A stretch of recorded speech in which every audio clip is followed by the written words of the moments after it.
Bonjour à toutes et à tous et bienvenue à ce nouveau point presse du ministère des Armées et des Anciens Combattants. Donc, au programme de ce jeudi, nous commencerons avec un point sur les actualités du ministère. Puis nous passerons ensuite au focus thématique qui portera cette semaine sur le partenariat de défense franco-belge, CAMO, ou capacité motorisée. Et à ce titre, nous accueillons aujourd'hui le colonel de Sorbier, officier de programme Scorpion, et son adjoint, le lieutenant-colonel Verstralen, des forces armées belges, officier de programme CAMO, inséré au sein de l'état-major de l'armée de terre. Donc ils présenteront ensemble ce partenariat inédit qui témoigne de la forte intégration entre les armées de terre belges et françaises. Enfin, le colonel Guillaume Vernet, porte-parole de l'état-major des armées, fera le point sur les opérations militaires françaises. Je débute les actualités avec un événement qui se tiendra cet après-midi. Sébastien Lecornu, ministre des Armées et des Anciens Combattants, accompagné de Jean-Louis Thiriot, ministre délégué, présidera une cérémonie militaire sur le site de la Direction générale de l'armement de Vers-le-Petit, dans le département de l'Essonne. Il reviendra notamment sur la transformation de la DGA. La DGA qui se mobilise le 7 novembre pour l'organisation à la Maison de la Radio d'une journée événement dédiée à la perspective et à l'anticipation stratégique de défense. Cette journée rassemblera des personnalités issues d'horizons divers, des étudiants, des dirigeants d'entreprise, des ingénieurs, des scénaristes et des designers.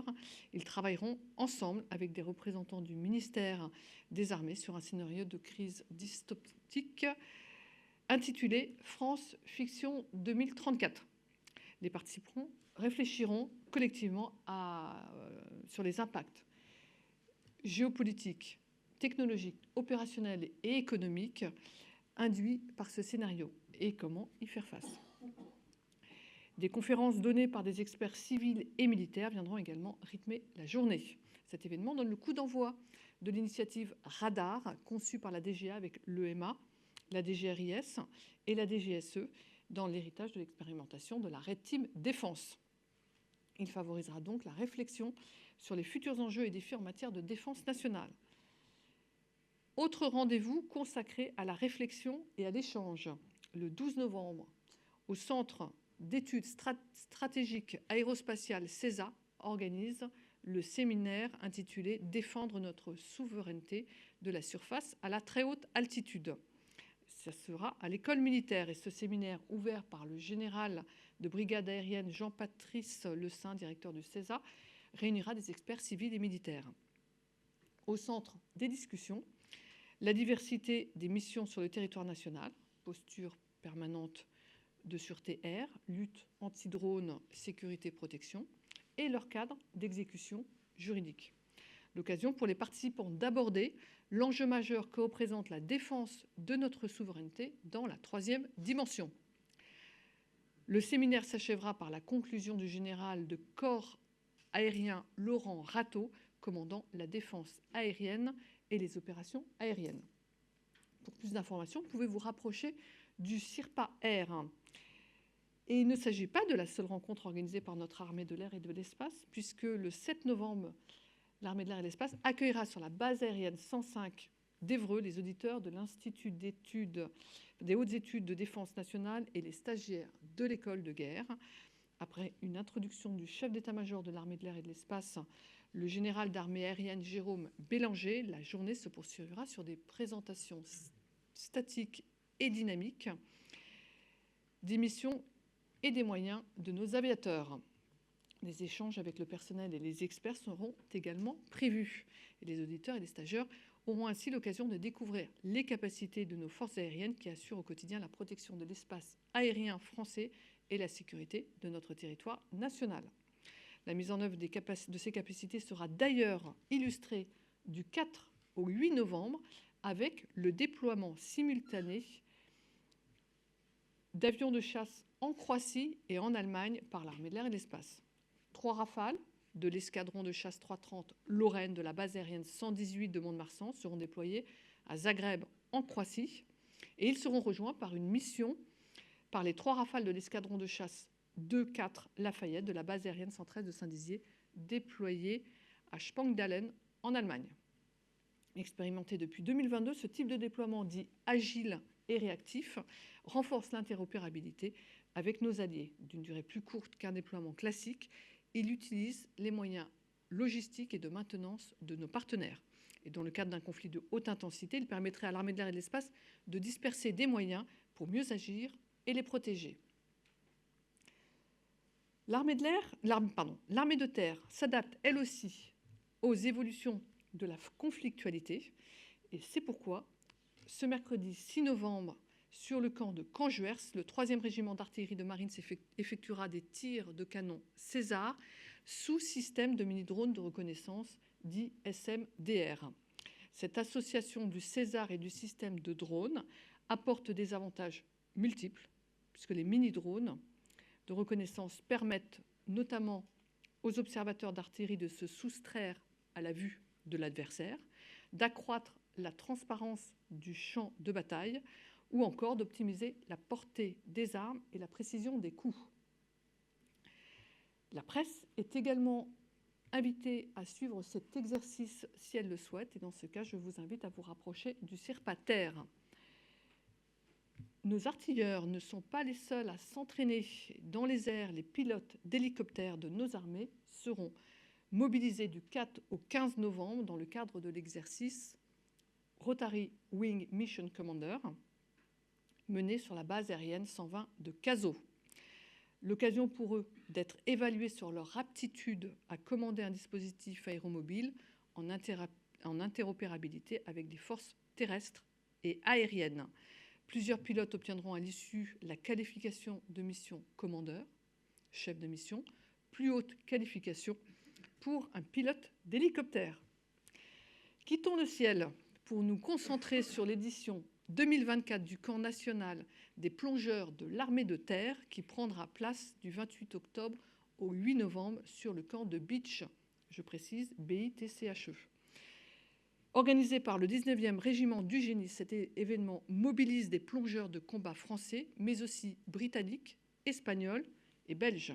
Ils pourront notamment s'entraîner à la reconnaissance offensive en haute intensité autour du champ de tir nautique PM12. Cette structure unique en son genre permet aux soldats de s'entraîner au tir tout en multipliant les changements de milieu. Militaires français et étrangers pratiquent diverses techniques d'infiltration en passant d'une étendue d'eau à la terre ferme, le tout en situation de combat continu.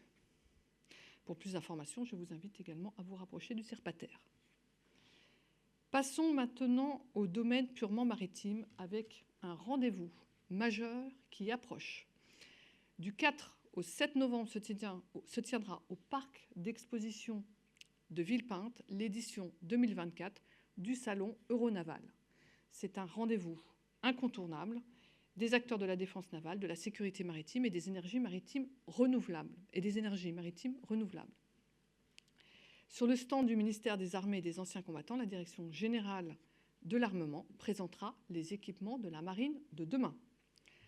Les visiteurs découvriront les opérations d'armement naval actuelles et futures présentées conjointement par la DGA et la Marine nationale, notamment porte-avions nouvelle génération, frégates de défense et d'intervention, sous-marins nucléaires d'attaque de type Suffren, dronisation navale, maîtrise des fonds marins et bien d'autres. Je conclus les actualités avec 2 événements sportifs. Le premier, le 6 novembre, une journée de rassemblement autour du sport se déroulera sur le site des écoles militaires de santé de Lyon-Bron. Elle marquera le coup d'envoi de la saison 2024-2025 du dispositif Sport Armée Jeunesse.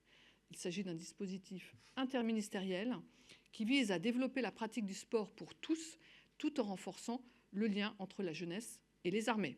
Cette journée réunira plus de 150 jeunes d'univers différents, encadrés par des militaires et des sportifs de haut niveau de la défense. 3 membres de l'armée de champions seront notamment présents pour cet événement. Et l'après-midi, un forum de découverte des métiers militaires ouvert à tous se tiendra sur ce même site. Les journalistes qui souhaitent s'accréditer peuvent le faire jusqu'au 31 octobre. Et quelques jours plus tard, le 11 novembre, les équipes de rugby de l'armée de terre et de la marine nationale s'affronteront au stade Jean Bouin à Paris lors de leur rencontre annuelle le Challenge Fort Renard. 2 matchs entre les équipes féminines puis entre les équipes masculines seront successivement disputés. Cet événement est organisé au profit des blessés des armées et des familles endeuillées. Il sera également l'occasion de commémorer l'armistice de la Première Guerre mondiale. Avant de passer au focus thématique, avez-vous des questions en salle ou en audio? Alors, je passe maintenant au focus dédié cette semaine au partenariat de défense franco-belge CAMO ou capacité motorisée. L'union fait la force, c'est la devise nationale du Royaume de Belgique qui caractérise également la relation de défense privilégiée entre les deux pays. Du 14 au 16 octobre dernier, le président de la République a ainsi accueilli le roi des Belges dans le cadre d'une visite d'État permettant de célébrer l'amitié fraternelle rassemblant les deux nations. Année après année, la France et la Belgique œuvrent à la défense européenne à travers l'intégration croissante de leurs forces armées. Cette ambition a notamment mené en 2018 à la création du partenariat CAMO. Ce projet de coopération de défense inédit vise à terme une interopérabilité totale entre les capacités motorisées des armées de terre belges et françaises. Et les militaires des deux nations, en plus de suivre une formation et un entraînement commun, disposeront bientôt de moyens identiques.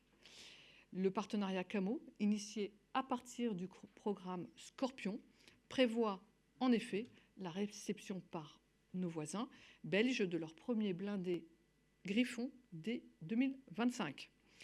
Mais je n'en dis pas plus et je cède maintenant la parole au colonel Verstalen des forces armées belges et au colonel de Sorbier de l'armée de terre française. Colonel, c'est à vous. Merci madame. Je suis le colonel de Sorbier, officier de programme en charge du programme Scorpion à l'état-major de l'armée de terre.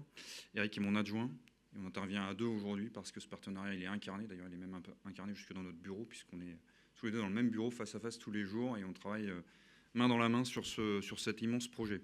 Je te laisse te présenter.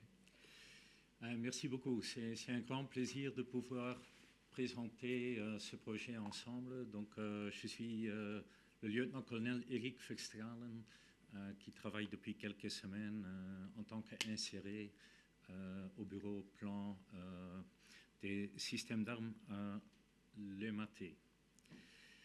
Donc, la semaine passée, la visite de Sa Majesté le Roi des Belges a eu une partie aussi sur le projet du projet de la capacité motorisée. Donc, pendant 1h30 aux Invalides, le roi a eu l'occasion de voir les différents véhicules de ce projet. Cette visite a bien marqué l'importance et l'unicité de ce projet pour l'armée de terre française et l'armée de terre, la composante terre belge en particulier. Donc, je vous donnerai ensemble avec mon collègue français quelques éléments concrets de ce partenariat qui est unique en Europe. En 2016, avant le fait d'avoir vraiment l'accord intergouvernemental officiel, c'était dans le cadre de la vision stratégique de la défense en Belgique que la composante terre belge a cherché un partenaire stratégique, un partenaire expérimenté pour développer notre capacité vers une capacité cohérente et qui devrait être prête pour le futur. Pour ce projet, on a trouvé le partenaire français avec le projet français Scorpion, avec au cœur de ce projet le système d'information du combat de Scorpion, qui est vraiment un système qui se prépare pour le futur et pour être prêt à se combattre ensemble vers toutes les menaces autour de l'Europe. En 2018, comme mentionné, ce partenariat a été officialisé et ce partenariat a été renforcé en 2022 avec des budgets supplémentaires dans le plan STAR qui était le successeur de leur vision stratégique de 2016. Entre-temps, on a signé des contrats pour différents véhicules et systèmes d'armes. Donc, on attend des Griffons en différentes versions, des Jaguars, des Césars, des MEPAC, donc des Griffons avec le mortier 120. Et on continue à renforcer ce partenariat avec un contrat Serval. On est en train de travailler sur ce contrat et des développements qu'on fait ensemble sur le véhicule blindé d'aide à l'engagement et l'engin de génie de combat. Donc on travaille ensemble avec un partenariat fort et excellent sur notre futur. Voilà. Dans cet esprit, enfin, Scorpion, il faut le remettre. La jeunesse de Scorpion, c'est le début des années 2000. Une idée particulièrement novatrice à l'époque de dire on va faire un ensemble totalement intégré, un système de systèmes, c'est un mot un peu complexe, mais qui va nous permettre de prendre l'ascendant sur l'adversaire. C'était vraiment ça l'idée générale, qui a mûri dans les esprits de l'armée de terre et qui arrive en 2014 dans sa phase finale de conception générale, et c'est le lancement du programme en 2014. Et très vite, 2 ans plus tard, dès 2016, nos camarades belges nous rejoignent dans ce défi à la fois technologique, plein d'innovations, et à la fois essentiel pour l'armée de terre dans le cadre du renouvellement des matériels de son segment médian.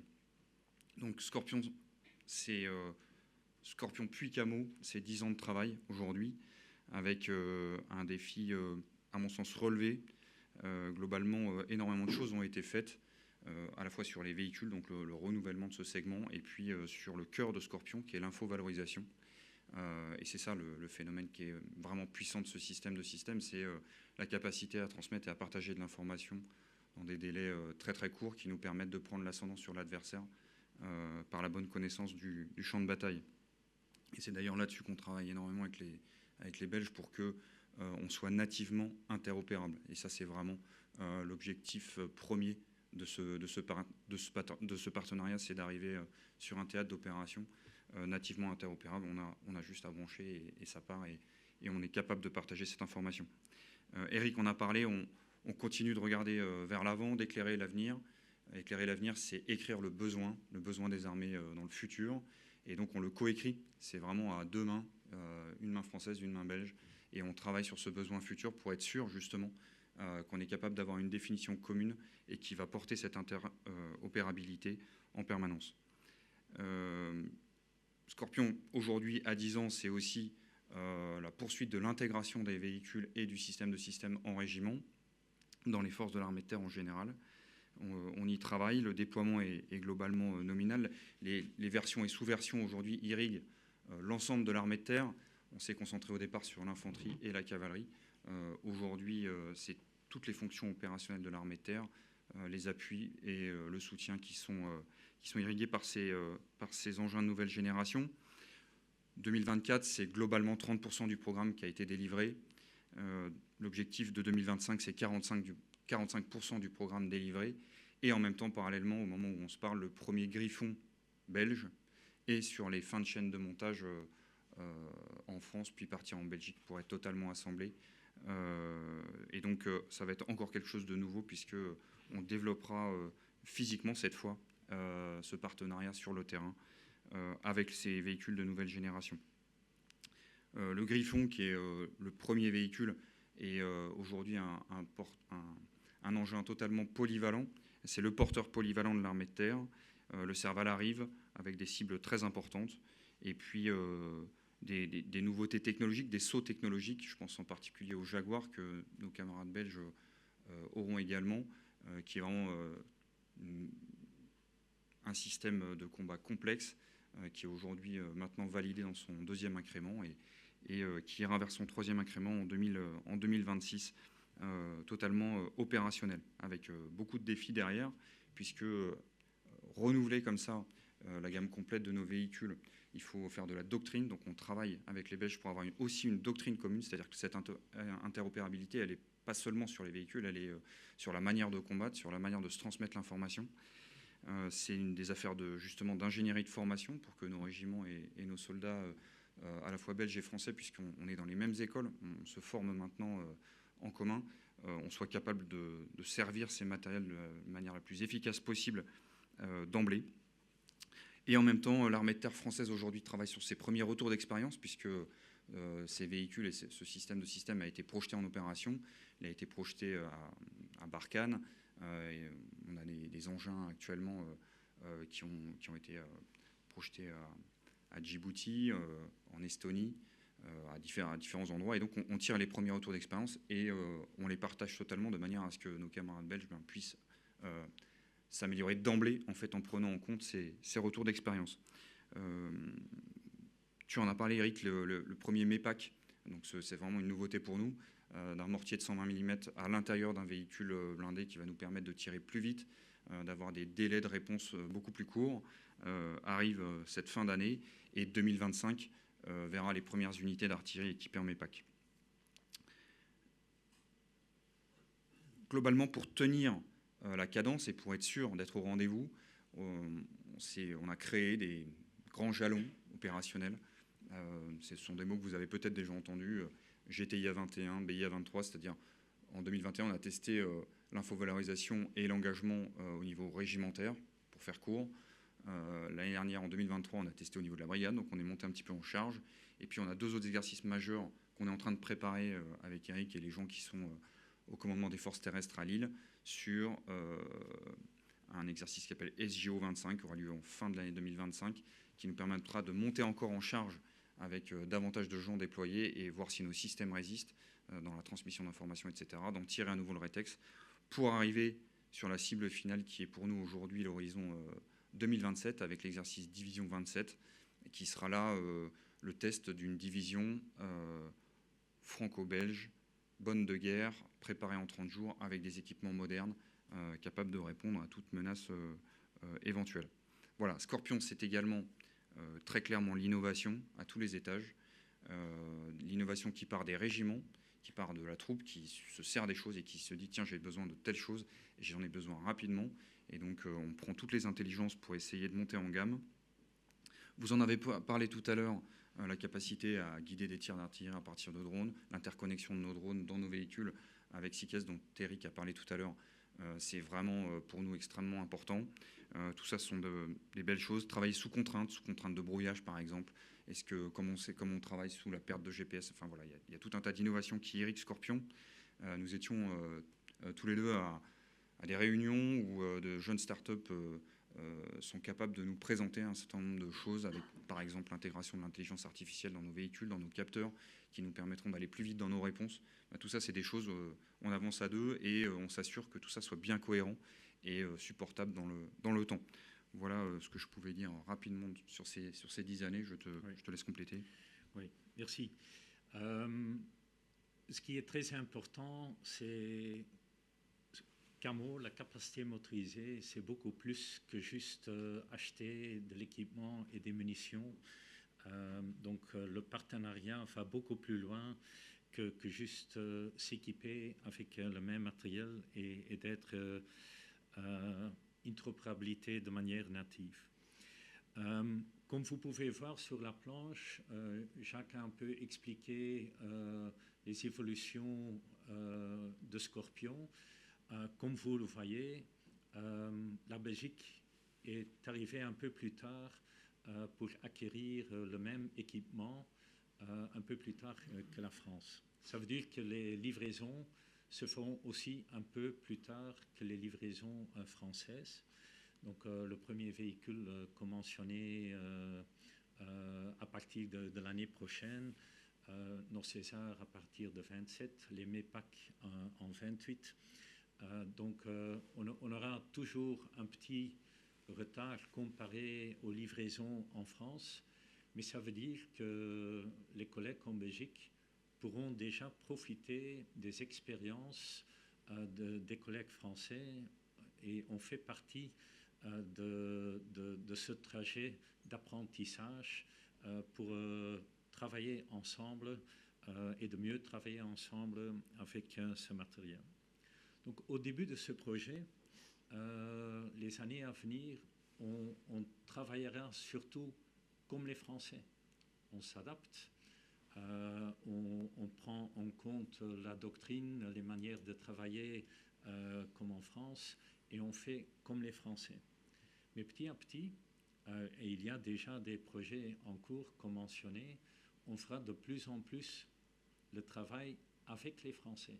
On va vraiment travailler ensemble sur des projets et on va définir le besoin ensemble, on va acquérir le matériel ensemble pour un besoin qui sera franco-belge en fait. Donc c'est un partenariat qui est très évolutif et les années à venir, on va vraiment faire évoluer la coopération et ça fait que c'est vraiment une coopération unique et inédite en Europe ou au sein de l'OTAN. Je crois qu'on peut être très fiers là-dessus. Le programme CAMO est aussi, comme déjà mentionné, pas seulement un projet de l'infanterie ou des unités de combat, c'est un projet interarmes. En Belgique, c'est très important, dès qu'on surpasse un exercice niveau compagnie, il faut que ce soit interarmes. Et donc, on fait avec le même matériel des entraînements ensemble, avec la même doctrine, mais surtout pour être capable de partir en opération ensemble. Et c'est ce qu'on fait déjà aujourd'hui en Roumanie. En Roumanie, aujourd'hui, il y a un GTA, donc un groupement tactique interarmes français, c'est un niveau de régiment, avec une compagnie, un sous-groupement tactique interarmes belge au sein de cette unité française. Donc nous sommes aujourd'hui en opération ensemble et le projet de la capacité motorisée facilitera la coopération en entraînement et en opération. Voilà, donc Scorpion et Camo, ça va démultiplier en fait ce qui existait quand même déjà un petit peu, puisque dans nos plus jeunes années, on a eu l'occasion de servir sur les mêmes théâtres, que ce soit dans les Balkans, etc., où j'étais déjà inséré avec des camarades belges. En tant que chef des opérations au régiment, j'ai pu avoir sous mes ordres une compagnie belge, donc c'est des choses qu'on pratiquait déjà. Mais le partenariat Camo-Scorpion va venir l'incarner complètement, le solidifier, et puis le porter vers l'avenir avec l'ensemble des sujets dont on a pu parler. Oui. Voilà, donc on est disposé... Oui, j'ai juste à court terme, en 2025, notre première unité fera sa transformation. C'est une unité d'infanterie. Et juste pour vous expliquer la dynamique, chaque unité en Belgique va se transformer pendant une période de 2 ans. Donc il y aura l'année prochaine la première unité qui fera sa transformation tout d'abord sur ces équipements dont il dispose aujourd'hui, adopter les méthodes de travail françaises en interarmes, déjà avec l'artilleur, avec l'officier du génie au sein du bataillon infanterie. Et puis, en 26, on fera de même une évaluation par des collègues français avec le nouveau matériel. C'est possible, cette transformation est possible parce qu'on achète le même équipement, parce qu'on travaille ensemble. Et c'est bien sûr très visible quand on prend des photos et on voit les mêmes véhicules apparaître. Mais la force de cette coopération est surtout basée sur tous les insérés des deux côtés de la frontière. Donc on a à peu près 40 Belges aujourd'hui qui travaillent sur des postes insérés en France. Et on a déjà 4 collègues français qui travaillent en Belgique à ce moment-ci. Mais petit à petit, il y aura de plus en plus de collègues français qui vont nous rejoindre en Belgique pour nous aider à bien faire la transformation avec les nouveaux moyens. Voilà, je voulais encore ajouter cette petite partie. Donc, merci beaucoup. et nous sommes bien sûr prêts à Répondre à vos questions. Si vous en avez. Merci beaucoup, colonel. Et avant de passer aux questions, juste, je voulais signaler justement que nous avons la présence ici du directeur du programme CAMO pour la DGA, donc l'ingénieur de l'armement Thierry Sanchez, qui est présent ici pour répondre à vos questions, si vous en avez également.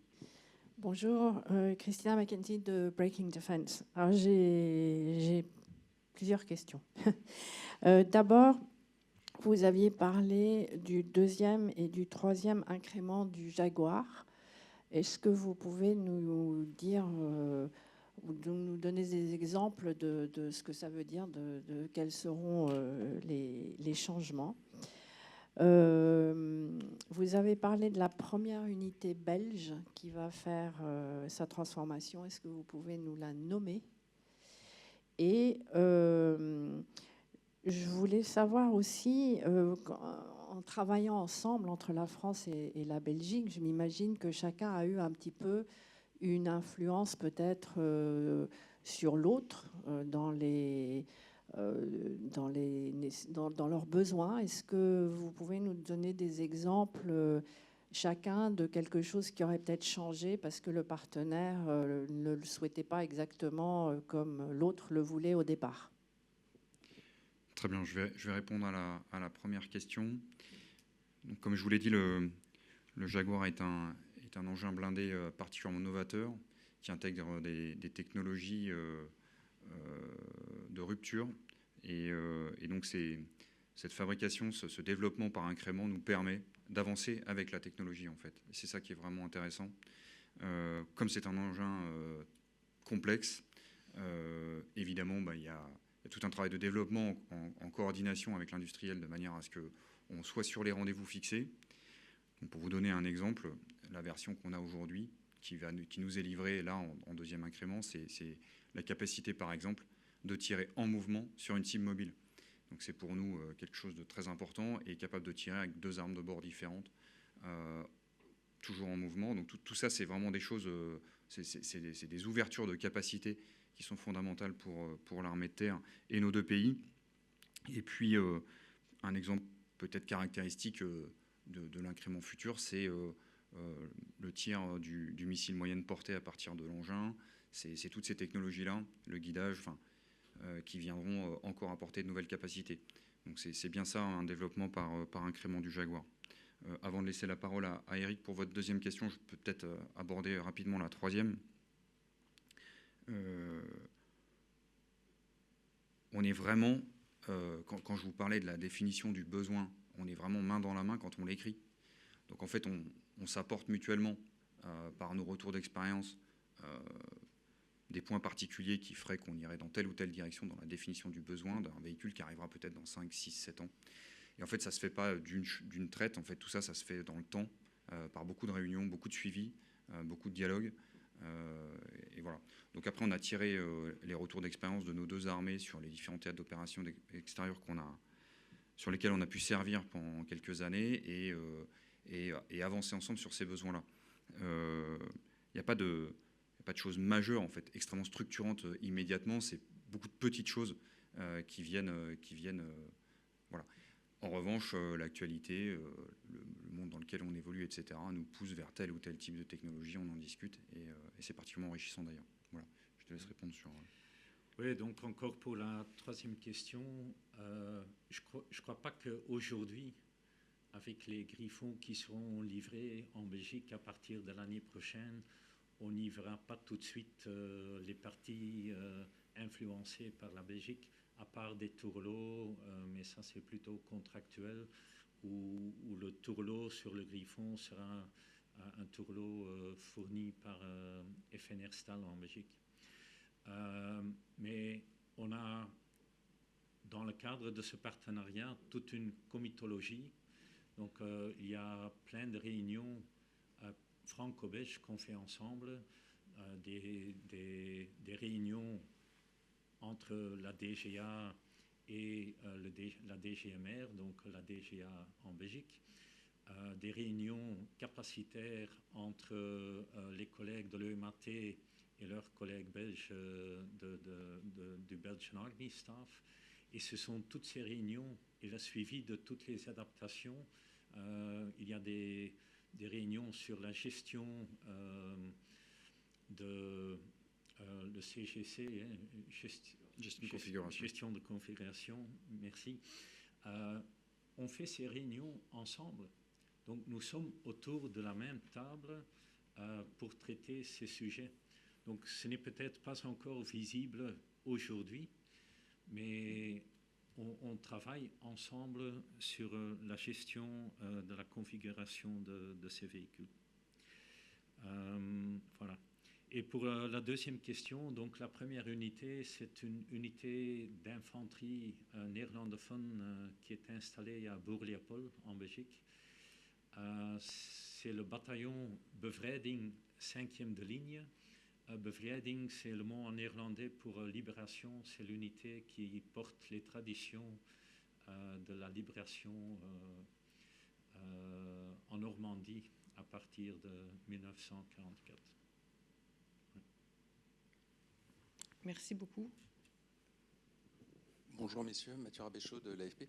J'ai une question sur le Luxembourg qui s'apprête à acheter des Griffons et des Jaguars.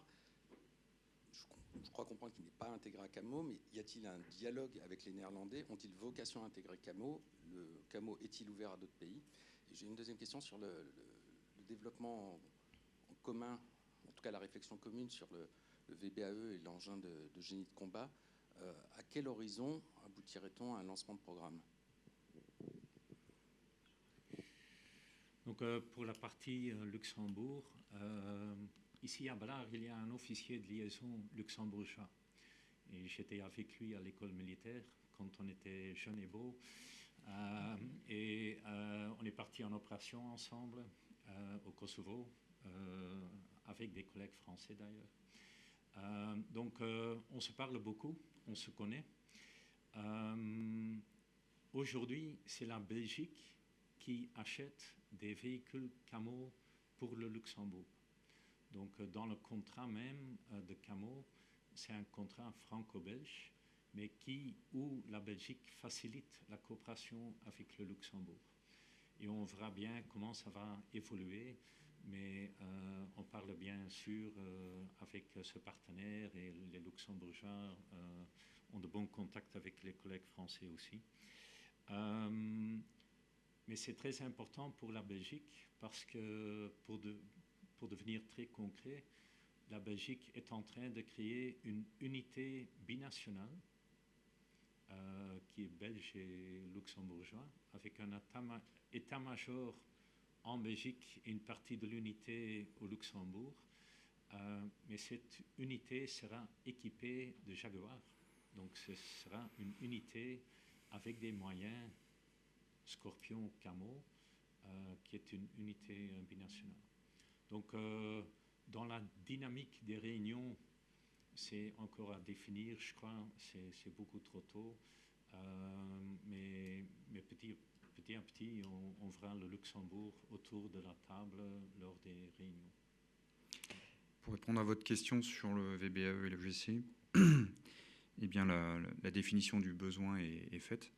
Donc maintenant, c'est un dialogue, un trilogue d'ailleurs entre la DGA, les industriels et puis la Belgique et nous. Globalement, l'objectif, c'est que fin 2030, on ait plusieurs dizaines de VBAE et quelques exemplaires de GC. Voilà, c'est un objectif à hauteur de LPM. On va prendre une question en audio. Bonjour, alors une question que nous envoie Michel Cabirol de la Tribune, qui vous demande pourquoi avez-vous choisi la France plutôt que l'Allemagne sur ce partenariat stratégique et qu'est-ce qui a fait pencher la balance? Je ne faisais pas partie de l'équipe qui a fait l'analyse à l'époque, bien sûr, mais on avait déjà une capacité motorisée en Belgique. Donc on a décidé en 2004-2005 de changer notre armée de terre vers une armée de terre motorisée. À part de la capacité paracommando, on a quitté la capacité chenillée et on a fait le choix à l'époque de mettre tout sur roue. quelques années plus tard, on a fait ça en 2004, donc 10 ans plus tard, on s'est dit, comment est-ce qu'on peut faire évoluer cette capacité? Et en Belgique, on n'était pas vraiment capable tout seul, c'est juste en nombre de gens qui travaillent à l'état-major, on n'était pas capable de faire une étude sur les développements futurs vers une capacité cohérente, interarmes, prête pour le futur. Et donc, on avait vraiment besoin d'un partenaire. Et on a fait l'étude avec tous nos pays voisins à l'époque. On a fait le tour, Grande-Bretagne, Pays-Bas, l'Allemagne et la France. Et on a remarqué pendant cette analyse que la France était le pays qui avait une vision claire, avec au cœur le combat collaboratif basé sur CICES, qui était unique déjà à l'époque, et je crois qu'aujourd'hui on peut dire que c'est toujours le cas. Et on a donc choisi le partenaire qui avait la vision claire sur comment faire évoluer une capacité motorisée. Et donc on a choisi la France, parce que la France avait une solution et une vision claire sur le futur d'une capacité motorisée. Je crois que nous avons une autre question en audio. Ouais, on va les reprendre ici parce qu'elles sont posées en écrit. Une question de Timothée Kuhn aussi, qui vous demande à tous les deux, pourrait-on dire que le niveau d'interopérabilité entre les armées de terre belges et françaises va plus loin qu'avec n'importe quel autre pays, européen ou non européen? Oui, je pense que les faits le démontrent. En fait, le fait de servir avec la même doctrine, sur les mêmes engins, formés au même endroit, nous amène naturellement à cette interopérabilité native. Je la décrivais comme native parce que dès notre plus jeune âge, en fait, on va dans ce sens-là. Donc, de facto, c'est quelque chose de très fort, oui, clairement. C'est clair que la France et la Belgique sont capables de travailler ensemble, de partir en opération ensemble avec tous les partenaires de l'OTAN. Mais les autres pays ne sont pas toujours capables d'envoyer une compagnie dans un bataillon d'une autre nation de la même manière que nous, on est capable de le faire, parce qu'on se parle avec le même poste radio, sur le même système, on travaille de la même manière, on a eu une formation et un entraînement similaire, identique. Donc c'est quelque chose qui est vraiment unique, le fait qu'à chaque niveau, on est capable de s'intégrer. Peut-être une précision, c'est en fait l'OTAN, par exemple, si je parle de l'OTAN, c'est une organisation qui nous aide à nous normer pour travailler tous ensemble de la même manière. Disons que là, ça va encore plus vite, parce que non seulement on a des procédures globales communes, mais en fait on est même nativement par les véhicules. Ce que je disais tout à l'heure, c'est que ça va encore plus vite dans un système qui nous permet cette interopérabilité.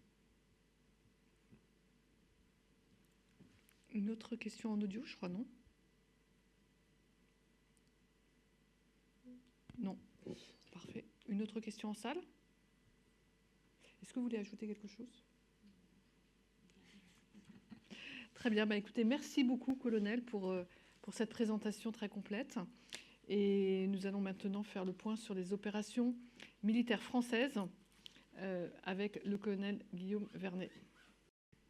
Merci Madame la Directrice. Bonjour à tous et à toutes. On va commencer ce point des opérations avec la zone Europe et le soutien militaire à l'Ukraine.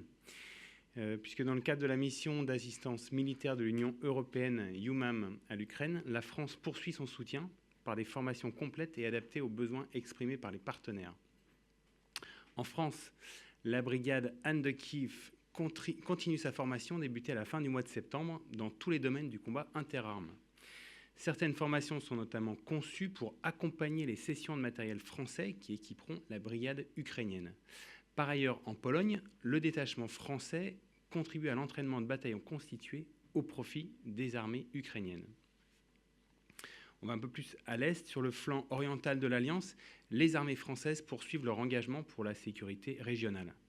Tout d'abord en Estonie, du 13 au 21 octobre, les militaires français du sous-groupement tactique interarmes ont participé aux côtés de leurs homologues britanniques à l'exercice Bold Dragoon.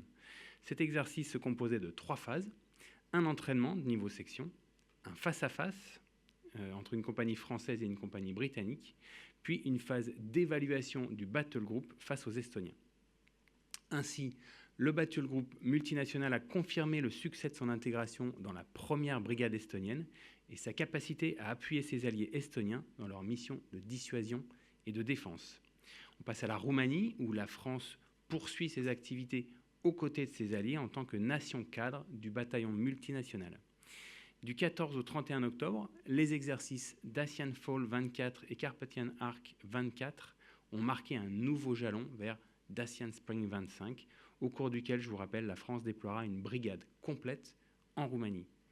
Dacian Fall 24 regroupe actuellement plus de 800 soldats français, dont l'état-major de la 7e brigade blindée qui est projetée depuis la France. Par ailleurs, au nord de l'Europe, le 16 octobre, un KC-135FR de l'armée de l'air et de l'espace française a ravitaillé un RJ-135 de la Royal Air Force en mer du Nord, au large des côtes britanniques. Ce ravitaillement a été effectué dans le cadre des missions Air Shielding de réassurance sur le flanc est de l'Alliance. Cette mission démontre l'interopérabilité des moyens et des processus de l'armée de l'air et de l'espace avec ses alliés. On passe à la zone atlantique où les activités opérationnelles se poursuivent. En Atlantique Nord, une frégate multimission patrouille depuis 3 mois, soutenue par le ravitailleur britannique Tide Surge. Ainsi, les 2 unités se sont retrouvées à plusieurs reprises et ont conduit ensemble 4 ravitaillements à la mer, de nuit comme de jour, malgré des conditions difficiles en Atlantique Nord, notamment au-delà du cercle polaire arctique. D'autre part, en Islande, l'exercice Northern Challenge a pris fin après 2 semaines intenses dans des conditions climatiques exigeantes. Un détachement du groupe de plongeurs des mineurs français a participé à l'exercice aux côtés de 16 nations partenaires pour le plus grand exercice EOD de l'OTAN. EOD, c'est Explosive Ordnance Disposal, c'est donc des actions de lutte anti-mines. Par ailleurs, le chasseur de mines tripartite Sagittaire a terminé le 17 octobre son déploiement en mer Baltique, qui avait commencé le 27 août. Au cours de sa mission, le CMT Sagittaire a participé à 2 exercices interalliés majeurs que sont Sandy Coast et Northern Coast. Par ailleurs, en Méditerranée centrale, une frégate de type Lafayette a rejoint cette semaine cette zone dans le cadre de la participation de la France à l'opération Irini. En complément, un avion Falcon 50 assure régulièrement des vols de surveillance maritime au profit de cette opération. On passe à la Méditerranée orientale, puisque face à la situation au Proche-Orient et en s'appuyant sur des moyens positionnés en Méditerranée orientale, les armées ont renforcé leurs dispositifs afin d'être en mesure de faire face à toute détérioration de la situation. D'autre part, au large de la Crète, une frégate française a participé à l'exercice annuel Medusa 13, organisé conjointement par les états-majors grecs et égyptiens. Cet exercice vise à améliorer l'interopérabilité des participants lors de déploiements aéromaritimes en environnement multimenace. Et toujours en Crète, un avion de patrouille maritime Atlantique 2 conduit des missions de surveillance depuis le 13 octobre, permettant d'assurer la protection des approches maritimes européennes et de garantir la liberté de navigation en Méditerranée. Plus au sud, maintenant en mer Rouge, depuis le 15 octobre, la frégate française déployée au sein de l'opération européenne Aspides continue ses accompagnements de navires de commerce pour garantir la liberté de navigation de Suez à Ormuz. On passe maintenant à la terre, au Moyen-Orient, où les rafales de la base aérienne projetée au Levant ont poursuivi leur participation au sein de la coalition afin de lutter contre Daesh. Ainsi, du 10 au 17 octobre, ils ont effectué 12 sorties aériennes. Les 14 et 17 octobre, les rafales de la base aérienne projetée au Levant ont également conduit des entraînements de combat air-air avec les forces irakiennes. Ces vols Partner Nation Integration ont permis un échange privilégié entre les forces françaises et les forces irakiennes. D'autre part, en Irak, depuis le 24 septembre, dans le cadre du traité de coopération bilatérale, la task force Lamassu, placée sous le contrôle opérationnel des FFEAU, continue la formation du 3e bataillon du désert. Cette coopération opérationnelle vise à s'entraîner conjointement aux manœuvres de combat en milieu désertique. On passe au sud Liban où, malgré l'intensification du conflit, les contingents maintiennent leur position sur ordre du Force Commander de la FINUL. La Force Commander Reserve, la FCR, qui est une unité de réaction et d'intervention armée à la fois par la France et la Finlande, demeure en posture d'alerte. Elle est prête à être engagée à tout moment, sur décision du commandement de la FINUL, dans l'ensemble de la zone d'opération, notamment pour appuyer les autres bataillons de la FINUL si la situation l'exige. La FCR poursuit aussi sa mission de surveillance permanente de l'espace aérien et de détection des tirs d'artillerie dans cette zone.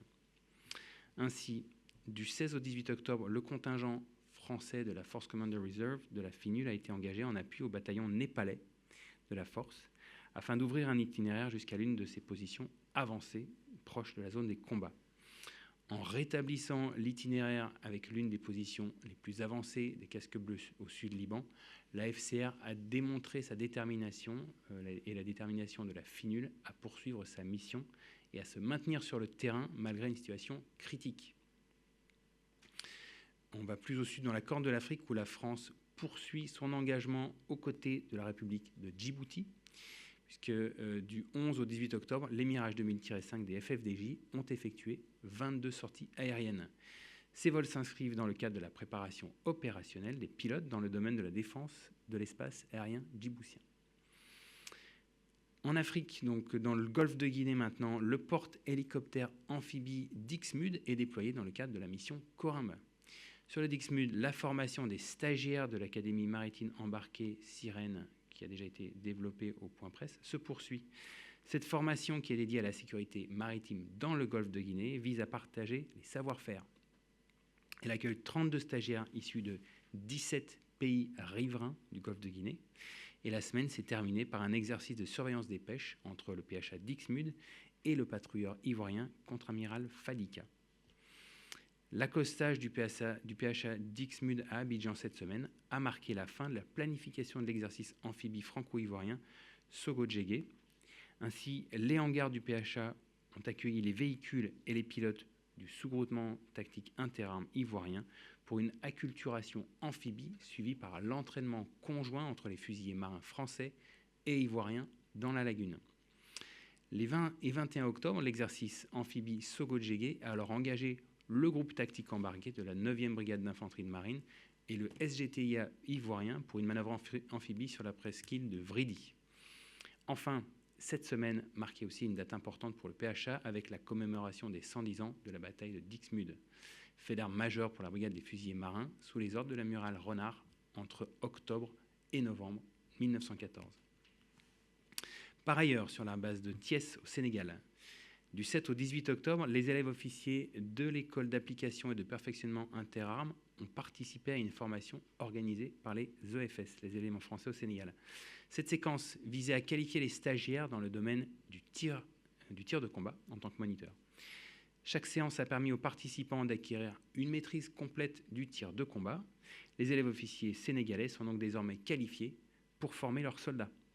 Ce modèle de coopération fondé sur un échange de savoir-faire et axé sur des actions à haute valeur ajoutée renforce l'interopérabilité entre les deux armées et leur capacité à faire face ensemble aux défis sécuritaires de la région.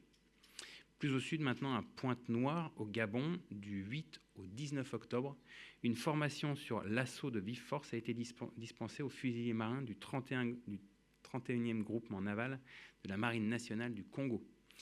Ce détachement d'instruction opérationnelle visait à renforcer les compétences acquises lors de formations précédentes, notamment dans les techniques d'abordage de bâtiments en mer. Ces formations visaient à développer les capacités opérationnelles de la Marine du Congo pour faire face aux menaces de piraterie et de terrorisme. On passe à la zone Indo-Pacifique, puisqu'au large de la Corée, le 19 octobre, l'avion de surveillance maritime F-200 Guardian déployé au Japon a effectué son premier vol opérationnel au sein de l'EEC, qui est l'Enforcement Coordination Cell. Cette mission s'inscrit dans la lutte contre les contournements des sanctions établies sur la Corée du Nord par le Conseil de sécurité des Nations Unies. La présence de cet avion est également l'occasion d'échanger avec les gardes-côtes japonais, notamment pendant les exercices de secours en mer avec le Centre régional opérationnel de surveillance et de sauvetage, le MRCC d'Okinawa. Toujours dans l'océan Pacifique, le bâtiment de soutien et d'assistance outre-mer Bougainville a repris sa mission Pacificaito 24.5 et ses patrouilles de police des pêches. Ces opérations visent à s'assurer du respect des règles de la WCPFC, qui est la Commission des pêches du Pacifique Ouest et Central. Cette action contribue à la protection de la zone économique exclusive polynésienne. Elle s'inscrit aussi dans une opération plus globale de lutte contre les trafics illicites, de protection des populations et de l'environnement, dans laquelle la France est engagée aux côtés de multiples pays partenaires du Pacifique. Par ailleurs, après 2 semaines de navigation et de préparation en mer, la frégate de surveillance prairiale est arrivée le 22 octobre à Cebu, aux Philippines. Elle reprendra ensuite sa mission en direction de la mer du Japon pour débuter la séquence de patrouille au profit de la mission onusienne ECC, la fameuse Enforcement Coordination Cell. Enfin, dans la zone sud de l'océan Indien, à La Réunion, depuis le 14 octobre 2024, le 2e régiment parachutiste d'infanterie de marine, la 2e RPIMA, accueille des partenaires séchellois et malgaches dans le cadre d'une action de partenariat militaire opérationnel à dominante aéroportée. Cette formation visait à acquérir toutes les connaissances nécessaires à l'utilisation des matériels français et aux procédures de parachutage en prévision de saut de qualification. On passe à la zone anti-Guyane, puisque dans cette zone, les forces armées en Guyane, les FAG, en appui aux forces de sécurité intérieure, poursuivent leur patrouille à partir des bases avancées en forêt sur les fleuves et pour lutter contre l'orpaillage illégal. Ainsi, du 14 au 18 octobre, une patrouille conjointe a été menée par les commandos de recherche et d'action en jungle, les CRAJ, avec l'antenne du GIGN. L'action des FAG a également eu lieu en mer, où les 2 premières phases de l'opération Mako 24 se sont terminées le 20 octobre. Au cours de cette séquence, les FAG ont dérouté un chalutier et une tapouille. Ils ont verbalisé 9 navires en situation de pêche illégale. Ils ont appréhendé leurs engins et leurs produits de la pêche. Cette opération menée avec la gendarmerie maritime a permis de saisir 48 km de filets, 25 tonnes de poissons issus de la pêche illégale. Voilà, ceci termine ce point sur les opérations. Je suis prêt à répondre à vos questions. Bonjour, une question, je ne sais pas si vous serez en mesure d'y répondre, mais plusieurs pays autres que la Corée du Sud, notamment les États-Unis, ont confirmé la présence de militaires nord-coréens en Russie. Est-ce que la France, avec ses moyens propres, est en mesure de le faire également ? C'est un commentaire que je ne ferai pas pour cette partie. Donc effectivement, c'est une question à laquelle je ne pourrais pas répondre.